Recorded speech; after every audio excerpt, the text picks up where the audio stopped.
Greetings all, this is Justinian the Great and Sam the Car Guy, and welcome back to Sly 2 Band of Thieves.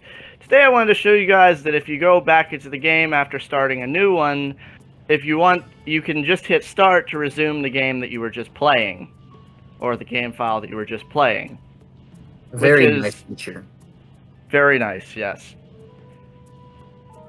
Which means that if you've got, which means that essentially you don't have to, well, Sly only has 3 save files, but you don't have to dig through your save files.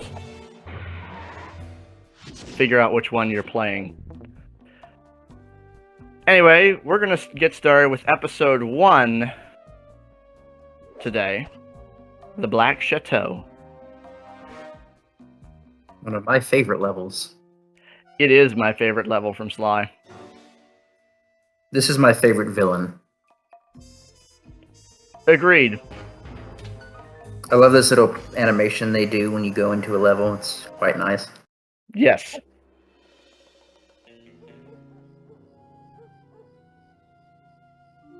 I had to call in a few favors to get the goods on the Claw Gang's local operator. Dimitri, a sort of underworld celebrity, equally at home in high-class art circles and shady back-alley crimes. He was once a passionate young art student who worked hard to develop his own visionary style.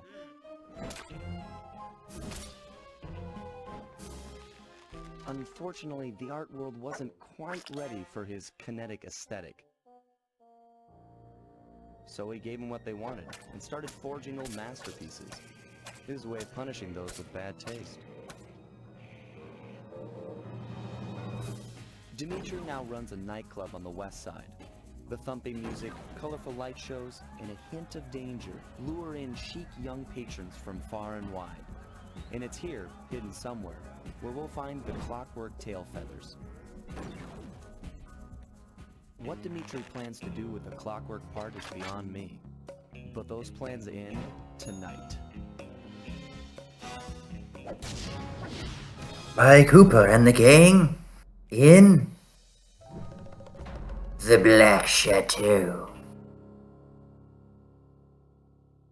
So, something you'll notice about Sly 2 Band of Thieves is that it's while it keeps a lot of the same gameplay elements as the first game, a lot has changed. Definitely. First of all, the individual worlds are sort of open world with maybe some linear levels that you can access around the world itself. Also, you can play the levels anywhere you want, like you did the last one as well. Mm-hmm. And you can also, you also have a main base called the Safe House. Right now, the only thing we can do in the Safe House is select Sly and go on ThiefNet. But you can't really buy much of anything because you don't have enough coins yet. Yes. And we don't have any loot to sell. We'll get into loot a little bit later. Probably not in this episode. But anyway, this is essentially your main base of operations. But anyway, cutscene alert. I tell you, Bentley, it's gonna be a real pleasure robbing this nightclub. I share in your enthusiasm, but before we hit the inside, we'll need to do a little reconnaissance work. What do you have in mind? I've installed this special antenna on the safe house to help with our first job, hacking into Dimitri's satellite array. The coordinates for the job start beacon have been uploaded to your binocucom. Make your way to this position, and I'll give you a full briefing on our objective. I'm on my way. So, I love what comes out of this mission.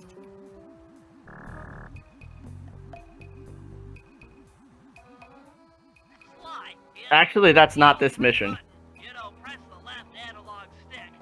I'll Right. put some virtual markers Right. into your thief mask. My bad. They'll help you find your way around. If no markers are in view, use the right analog stick to move the camera and look around for them. Remember, the view is always better from the rooftops. Okay, so something that does make its return from the first game is clues. There are about 30 of them in each world. However, they're not on a level-by-level basis. They're just in, like, the 8 worlds. That's how many there are. The message you just found appears to be some sort of clue. I'll decipher it here in the safe house. In the You're also see if you can find any more clues. The more I have, the easier it'll be to crack the code. there's were also saying? more scattered around versus the first game, so you actually have to do a little bit of searching to find all the clue bottles in this game.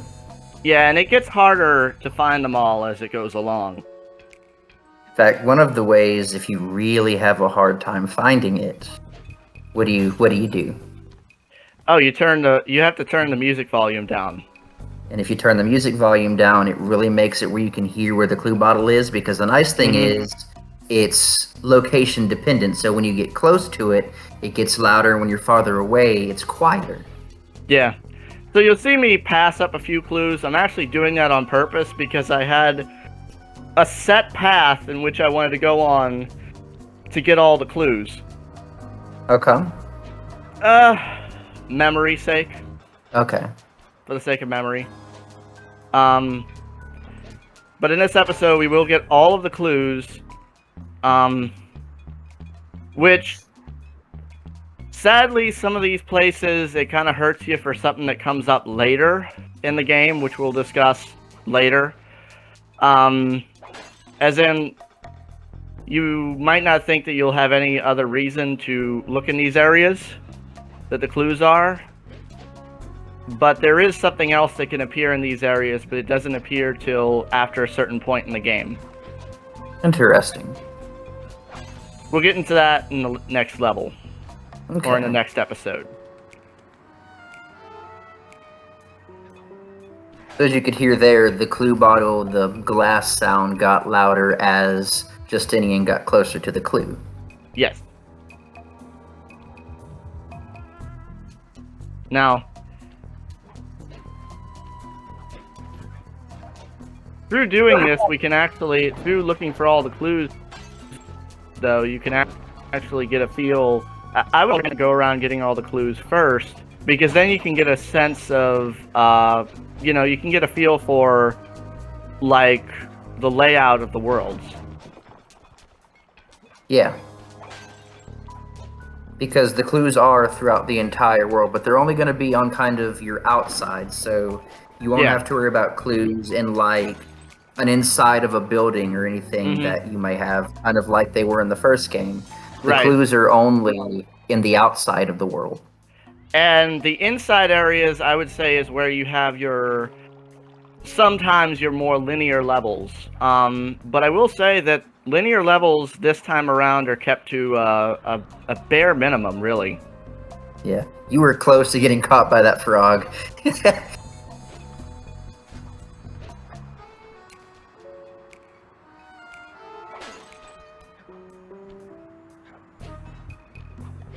Yes, and that is something else too in this game is stealth. Stealth was a minor element in the first game. Like it really had to do with flashlight guards mostly in the first game. But in this game, stealth is a major part of the game. It is so much more important to be stealthy in this game than it was in the last game. You could fail missions by not being stealthy enough. So Yes. that is... And even killing a guard can make it where you fail a mission, so you really have to be careful with that as well. Yeah. Of course, you don't have to be as careful when you're not in an active mission, so... And it really depends on the mission that you are in. Yeah. So... And it also depends on what power-ups you have as well. Those chimneys right there are also destructible. You can destroy those. Yeah. Believe it or not, in my practice run, this was the one clue that I missed. That I went... Right there? Yeah, the one right there is the one that I missed, that more or less, I spent a whole bunch of time looking around for it. It makes sense, though. I mean, some of them are hidden in plain sight where it's so hard to find them. Mm-hmm. But like we said, if you get to that point and you can't find it, just turn the music down and wander the whole map until you hear the clink, clink, clink. Mm-hmm. Just like that. Yep. Anyway, by the way, this part of the world right here that we just passed through, which we might get a better look at in a minute. Yeah. This is an area that I would love to take a date. You'd love to take your date to this section of Paris. Yes. You look out over the water and see the Eiffel Tower. Yes. I'd rather take my date up to this little spire right here.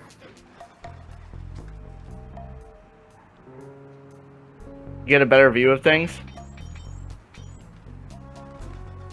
You could say that, yeah.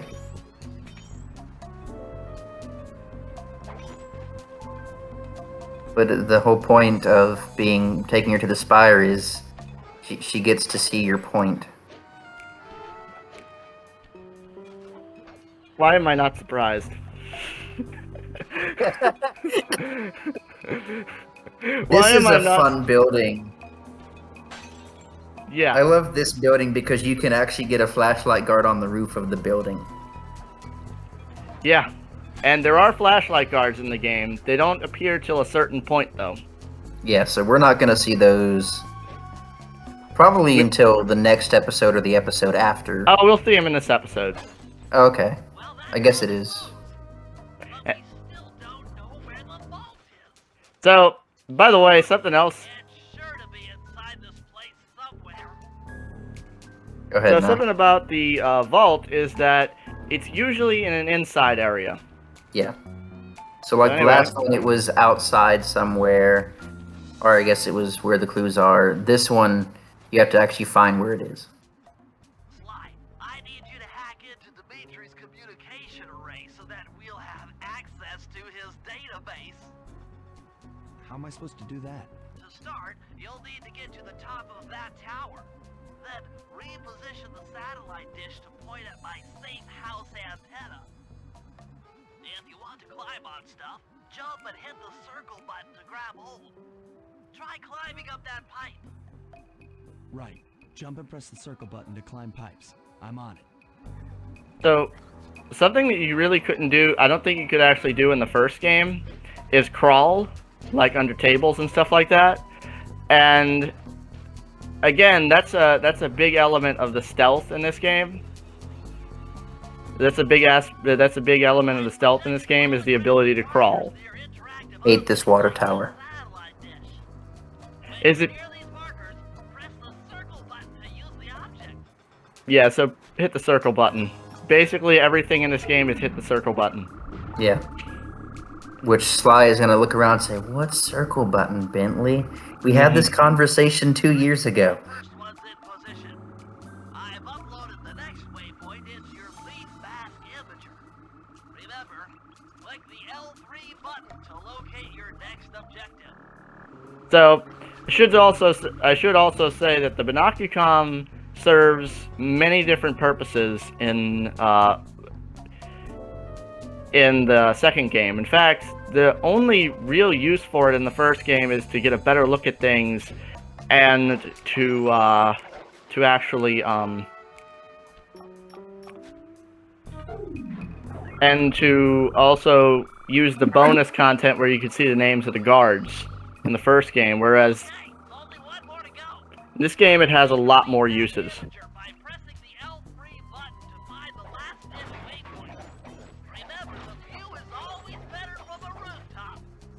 We get it, Bentley. You're a turtle. You like to be up high. One button while walking to break into a fast run, but be careful, as this is sure to be loud enough to alert any guards in the vicinity.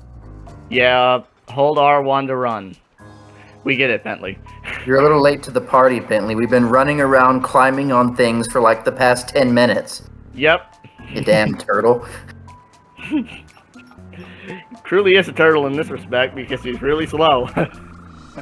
Yes.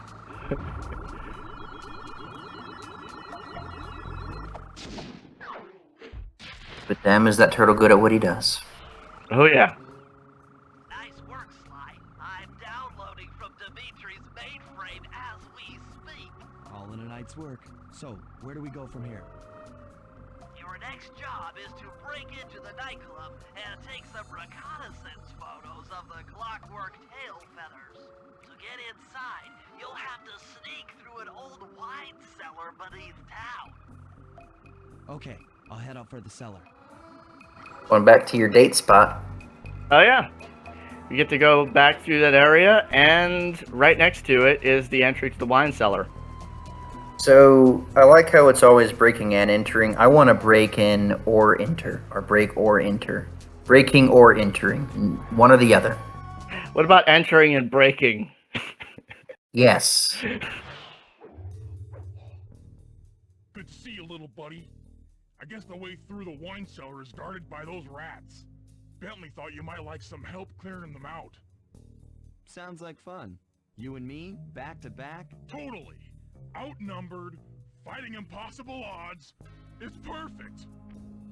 All right, pal. Let's get to it. So this is your this is your first time actually having to use combat in the game.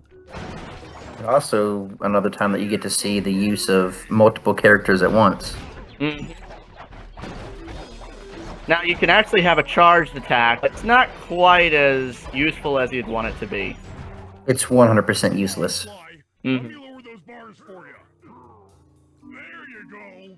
To get over this thing, you'll have to double jump. Hit the X button to jump, then, while in the air, press it again to get some extra air time. Looks like you're on your own from here. I'm used to it. Thanks for the help. Anytime, partner. He's so excited to be a part of the team now. Mhm. Also, if I wanted a hippopotamus for Christmas, it'd be Murray. You're bringing that up, aren't you? Yes, Of course I you are. am. Yes, I am. I want you to visualize the massive face palm I am making right now. Burn your tail on those lasers because you deserve it. Sly, in order to get past these lasers, you need So- to crawl under that table. Here's showing that crawling thing we were talking about earlier. Press the circle Mm-hmm. Which was one of the basic moves in this game that you actually didn't have in the first game. What's real fun is when you destroy those tables some of the time, which is like almost impossible. You have to have a flashlight guard to do it. These flashlight guards are too tough to fight head-on. Crawl under the tables to sneak around him. Speaking of flashlight guards, that's the first one that we've encountered. And now from this point on, we will see flashlight guards outside. Yep. I forgot that it was this early in the game. I thought it was later. Mm-hmm. However, and we'll get into new characters later, whenever you actually have new characters, they will start off with just the basic smaller cards. Anyway, due to the lighting under the table, that part, Leads into Dimitri's nightclub. Hit the circle button to crawl inside. that part you actually have to time perfectly because it's hard to see where his flashlight is shining underneath the table. Yeah. And if you Well, come under out the too table. early, you will lose the Now, match. the yellow lasers, Mhm. you'll need to take out that guard. Sneak up behind him and press the triangle button to knock him into the air. Then, the square button to slam and finish him off. Got that? The triangle button, then the square button. You can also triangle him into the laser and kill him, and that will also take care of it for you as well. Yeah. I know this because I've done it. Yeah. Thing about having Sam here is that he knows just as much or more about the game than I do. Because he screwed around with it. That sneak attack slam move only works. Of course. I've done that a couple of times, though I don't intentionally walk into a laser. Well, that And one let him have it. takes a little bit of a timing thing with the lasers there. There's a perfect time to walk there. I didn't choose the right And time. that was not it. No, that's what not to do. If you get in a fight with those rats, the sneak attack won't work. It's purely a stealth move. Yeah. So fight He these says rats. that as you're in the middle of fighting the rats. Good job, Bentley. Yes. By the way, I actually sneak attacked the first one for convenience sake. But anyway, Yeah. something fun in this room is that there's actually a secret area. I think I might know what secret area you're talking about. Yeah, it's not exactly it's not exactly obvious, but you might have seen a rope. Aha! Another air vent. Judging by the angle, it should lead to the printing press room. Yeah, we'll go there in a second. But anyway, take a look up here. You'll notice some blue sparkles.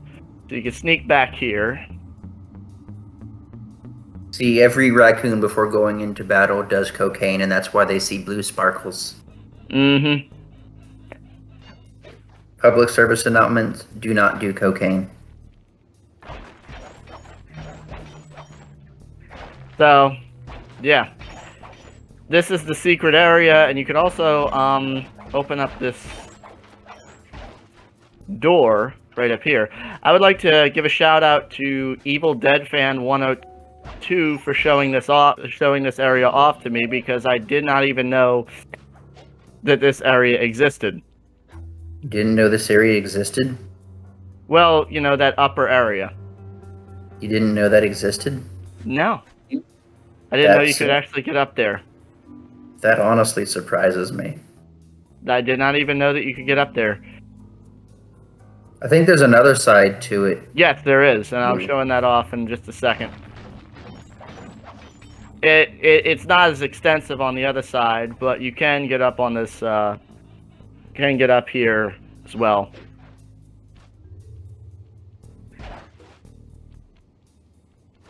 Can't really do these secret areas are basically almost useless, though. There's basically no purpose for them. It's just there to give you something.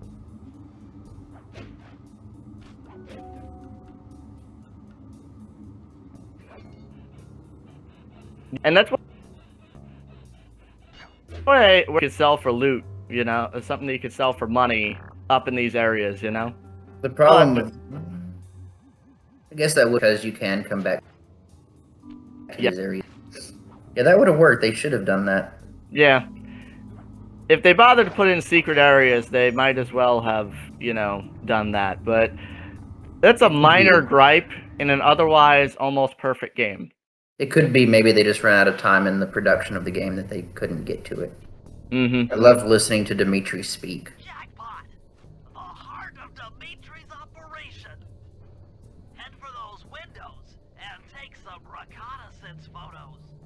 Tap the R3 button, you know, click the right analog stick, to bring up your binocucom. It's already outfitted with a spy cam. So Sly's binocucom has a camera in it, but Use the right analog stick to zoom in and out on photo targets. Tap You- the R1 button to take a picture when you've got a good shot. You can only use the camera in the specific reconnaissance missions, though. yes, you can only use it during specific missions. That generator seems to be powering the security systems down here. Please do not blow up generator. Too late.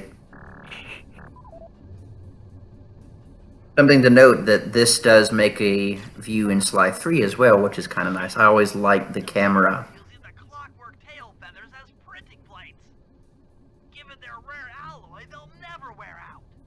Unlimited forged money. Yeah, I liked that too. Now, we gotta get a good shot of this guy, because we love this Get his guy. good side. Get his good side. We want to get his good side, yeah. We want to get the perfect picture of him. That's our target. Dimitri, professional lounge lizard and international forger. That's the face only a mother could love.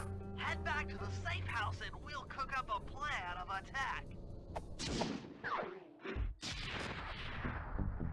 Next time on Sly 2, we're going to be doing a little bit more reconnaissance work.